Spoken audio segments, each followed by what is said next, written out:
Hello mga ka-low carber, how are you? It's January 7 and I give you info and hack about delaying aging and how to fasting. Also, meron ako na pag-aralan about anong tawag dun sa treatment na ginawa ko sa anak ko. Kasi actually, my son is 26 years old. He have hypertension in age of 22 years old and 24 years old na mild stroke po siya kasi very, very fat and lazy. And now he is 26 years old. 2 years na siyang mild stroke. Then I make him keto diet, low carb. And in 1 year, he lost 55 kilo. And I know he will getting good because naitataas niya na yung kamay niya, even no rehab. Actually, if you are stroke patient, in 2 years, mag-heal naturally ang, ganun lang siya katagal.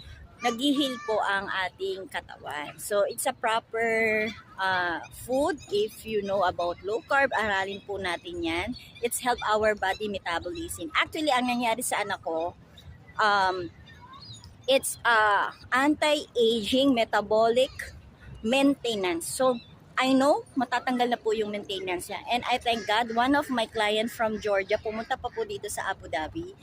And after 6 months, I get the info of low carb of diabetes. Wala na po siyang diabetes maintenance. Good work po, Ma'am Lina from Jordan. Hope you continue. I know your insulin resistance is still high, but continue your journey because this is your pag tumatanda tayo, we need our kilo, depends of our BMI. Example, like me, I'm 5'2", kailangan, ang borderline ng aking kilo is 58. Nag-loss ako this December ng 2 kilo, from 64.7, naging 63 na lang po.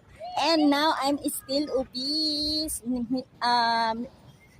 Tinatrabaho ko pa po itong aking mga bloated and visceral fats nandun sa organ ko. Kailangan matanggal yon. That is the spiking and inflammation when we eat too much high carbs. So we can eat moderation high carbs and our macronutrient.